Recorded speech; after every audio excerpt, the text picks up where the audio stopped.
Alright. Hi, so as Aid said, I'm Max Cant, I'm the art director for Bodycount, and we sort of invited you here today, so we're going to try and get you to fall in love with fire and firepower again, which is cool. Bodycount, let's do some sort of top-down level messaging stuff for it now. Bodycount, really, you can think about it in 3 words: guns, bullets, world. What that means is that really it's a very sort of pure focused arcade style shooter. We're not doing a realistic sort of faking reality type thing at all. We're all about the experience of the gun, shooting a gun, how it feels, the satisfaction of rewarding the player with really highly powerful impacts and destruction as a result of it. So with this in mind, we set out at the very beginning of the project to sort of aim to be first in class, best in class for the actual shooting experience. So everybody's worked really hard to make sure that anytime you pull the trigger or empty a clip, or like kill enemies or destroy parts of the world, that it's the most over-dialed, fast, satisfying feeling you could possibly get from it. And one of the ways that we sort of supported this is that you can pull a gun and make it control a kick, but it's not enough. You actually have to believe it. So you have to see the result of your actions. So we destroy the world quite a lot to sort of support this, and our destruction mechanism is all geared to making you feel really powerful and empowered and crazy with a gun. Our sort of style of destruction, it's very high fidelity, it's up close and personal, so you're going to take cover behind a lot of objects, so we spend a huge amount of effort and time destroying the object, a bit of a lifespan to it, which is interesting. But it's not just aesthetic destruction, it's destruction with a sort of tactical purpose.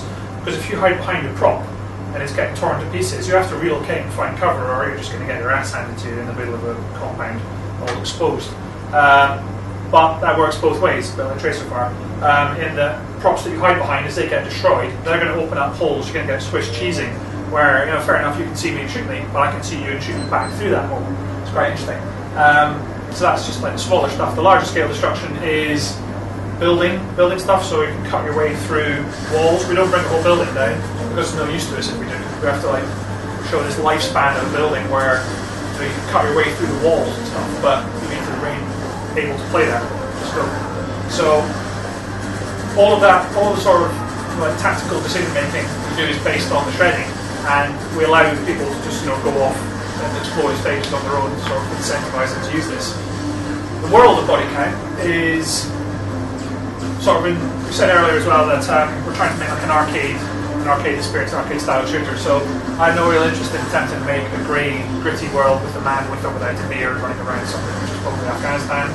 So we wanted to do a sort of comic influence thing. We wanted an art crafting look to it. So we wanted to go back to the days when people had to make their artwork instead of just putting textures on stuff. They got offline photo. It's a very comic-y world. It's a fun world. We're not trying to do an overly serious sell. We want people to just have fun on a second sort of basis. It's a single-player mission that you play your way through, and the game has 17 missions across multiple stages in real-world inspired locations, but there's also these target interiors that you fight through, so that's cool. The co-op is online co-op mode, which is 2-player, and that's a sort of horde attack thing where you have variant stages based on these ones, inspired by them. And there is a 12-person online deathmatch, multiplayer, and team deathmatch, also with 12 players. The story generally behind it, you play as a character who's been recruited by the network, who is sort of positive American-style organisation that exists out with governments to go into the world sort of trouble zones and mop up, crazy sort of dictators or pirates or radical dangerous death squad commanders. But as you sort of play through this, you realise that a lot of these conflicts and war zones and sort of destabilised problem areas in the world, they've been sort of set up by this other clandestine, evil, covert organisation of high-tech bad guys as the target that you begin to reveal. And you realise that there's no way that you can allow their future world vision to come to fruition, so it's all about you, the latter stages of the game, just war of attrition against them. So that's the general overview messaging. What we'll be showing you specifically today, as Aid mentioned, was about 10 minutes, roughly 10 minutes of single-player gameplay from Asia Fishing Slum, which is in the middle of Act 2. It's the 14th mission, so we have a sort of truncated final section to keep the pace up. It's a dark, sinister stage, so you can see a lot of grey, wet look to it all. It's all central east Asia there, sorry.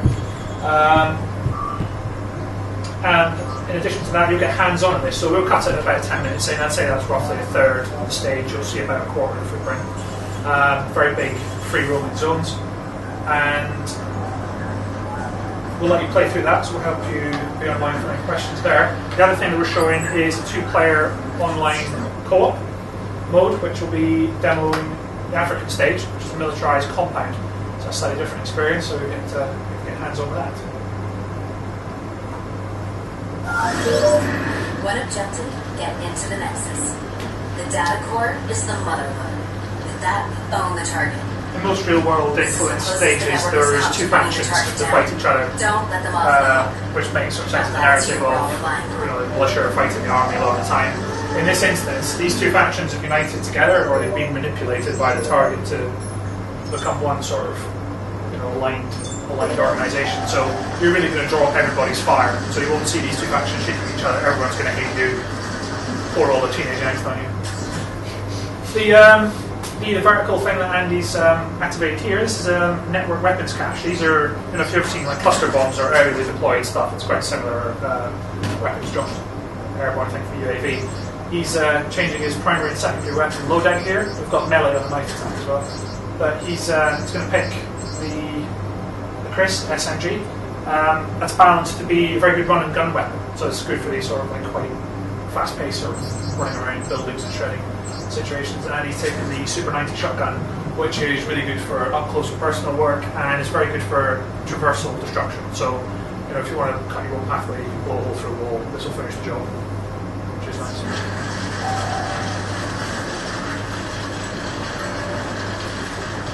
We're not going to go into it much. You've got the option of going quietly and sneaking if you want, but when you're armed to the teeth, it's not fun. See Andy here taking cover behind the shredding stuff, using the lead mechanic. This is something that we'll probably talk more about with hands on. We're not using sticky cover. There's no sticky cover in the game. What we have is a lead system where you pull in on the left trigger halfway and it zooms you on sight, but you can still strafe and move sort of horizontal plane with the gun. The full pull on the left thing makes it more interesting in that it anchors your feet to the spot, and you can go down and you can move left and you can move right, which is a bit like a bottle in water. Works out explaining it like so you can lean around things. It takes a couple of seconds to get used to, but when you're used to playing it, you really miss it when it's not in another game or something. I really like it.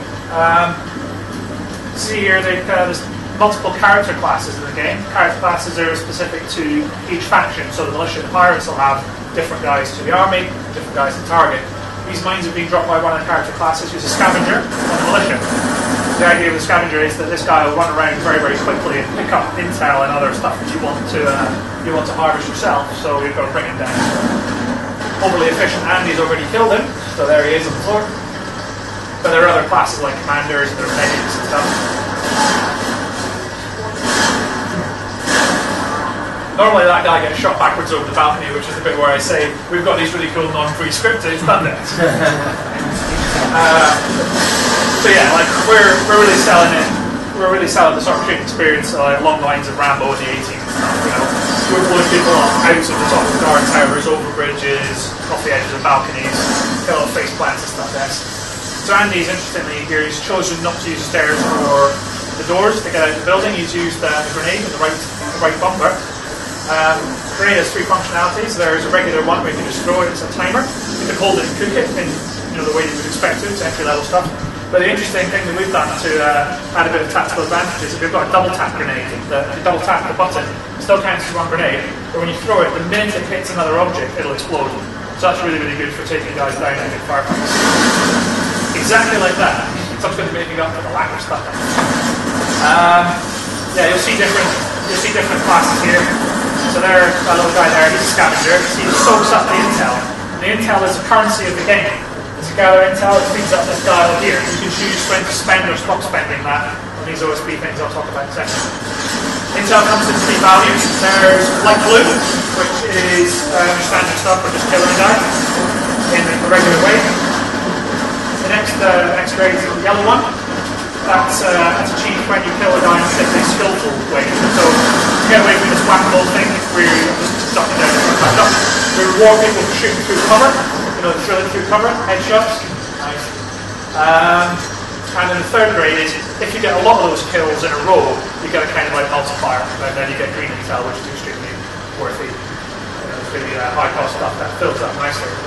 These 4 options here, this little segment in the center of this wheel here, is that's the OSP, which stands for Operative Support Button. The top one, you've got Adrenaline, which gives you invincibility and increased run boost.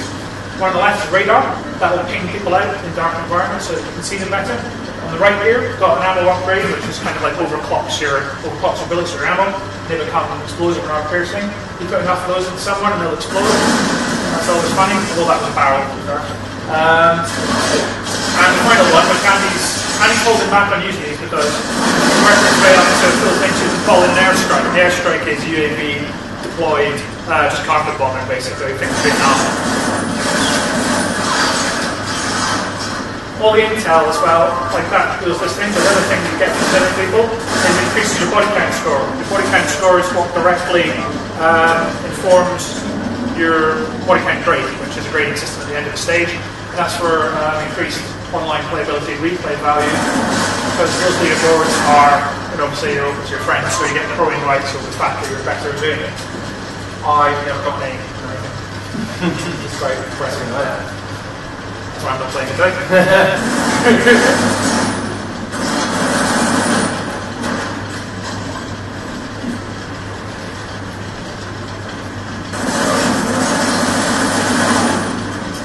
See again, Andy's like keeping low, edging his way around, you can move around. We put a lot of work and effort into making sure that it's very fluid sort of movement control system, even when you're smashing up drinks for no reason. See there, there's another character class that's in the game. These are snipers specific to the army factions, and some of the target guys have the same target things as well. Like tracer fire, that works both ways, tells where they are. The voice that you heard there, that's the handler, the network, your connections to network agency, so he's involved in the mission briefings and story expo. Reveals tactical, nice, that's my favourite. Face plant in the wall. Andy's working his way to get to the first objective in the game. Sorry, in the stage. He's also holding back a little bit so that you can get enough intel to fill up this bar ready for what happens next. The terminal should be somewhere in this area. These are really big stages. This is, you've maybe only seen about 20% of this. 25% maybe of this whole stage. Free roaming, go anywhere you like, there's no sort of on the rails, ghost house type stuff that we're doing. It's up to you.